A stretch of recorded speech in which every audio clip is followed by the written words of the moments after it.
What's your vision, Paul? Where do you situate Catholic education today in Ireland, and where it's going to be going into the future, and where Shield fits into all that? That's a Big question. big question. No pressure. And I think I'll start from Europe and work backwards in. And the reason is, I had an opportunity to write about this in studies this spring. They kindly gave us an opportunity to look at Catholic education into the future in a couple of different facets or angles. And the one that strikes me throughout Europe, at going to the meetings and listening to the people, Northwestern Europe is one particular model like ourselves, but there's other, to have seen the Eastern Europeans coming out of communism and returning to Catholic education has been particularly inspiring. And the idea that there are people all around Europe who want Catholic schools is something that is very striking. And in fact, almost a third of students in schools today in Europe are in Catholic schools. So it's still a hugely significant part of the Europe in its widest sense, not just the European Union, but Europe, qua Europe. And then I began to look and say, well, why does this come about? And then you realize that the European Convention of Human Rights and all of those things emphasize, just like the Irish Constitution does, that the primary educators of the child are the parents, and that the parents have the right to have the education that fits with the philosophy that they would like their children to grow up in. So I'm starting from a point of view of saying, in many places in Europe, the governments are realizing that they should fund schools because they have groups of people in the country. It's not about religion per se. You could have people who believe in Montessori education or who believe in a different pedagogy, and the states, for example, in the Netherlands, they will fund those equally to the state schools. So it's not about religion qua religion, it's more about the rights of parents to set up. And so I think that's our starting point, and it is that as long as Catholic parents would like Catholic schools, well then we, who are the current providers of Catholic education, have a responsibility to provide those schools. If the parents don't want them, and that's the issue, of course, about, we do have too many primary schools probably at the moment, but I don't believe that we have too many Catholic secondary schools. We have about 50% at the moment. And I think there is going to continue to be, and as long as we do a good job and the schools that we have do an excellent job, today we happen to be doing this interview on the day that the Leaving Cert results are being produced, and I'm sure there are children in Lecala schools all around the country who are, their parents and themselves are very happy that they were in the kind of school that Lecala gives them. It isn't just those that are going to get 600 points or whatever in the Leaving Cert, but there'll be other kids today who'll be very happy and move on to the next phase of their lives, because everybody's important within a Catholic, within a Catholic school, and particularly within a Lecala Catholic school. So I would be positive about the fact that, providing that things are done well and that you provide the sort of education that parents want, then there is a strong future for Catholic education. But we must keep our standards up. We must keep in touch with our parents. And I think the third element is the one which is going to be very much debated. I am coming from a model, and in Europe again, particularly now talking about Northwestern Europe, the Flemish and the Dutch in particular are very much talking about the dialogue school. The alternative is the school for Catholics, the Catholic school where it's you come in and you put the barrier around, so this is for Catholics.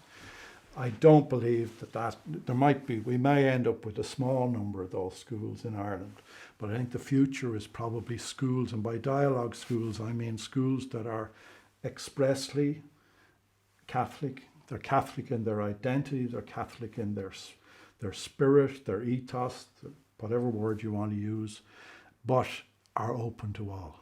That invite everybody of other faiths and none. But it isn't that the students have to be Catholic, it's that the school has to be Catholic, in the sense of, this is our spiritual position, this is our academic position, and providing you do that, then you might have relatively small numbers of people who are actually Catholic attending them, but it's still a Catholic school.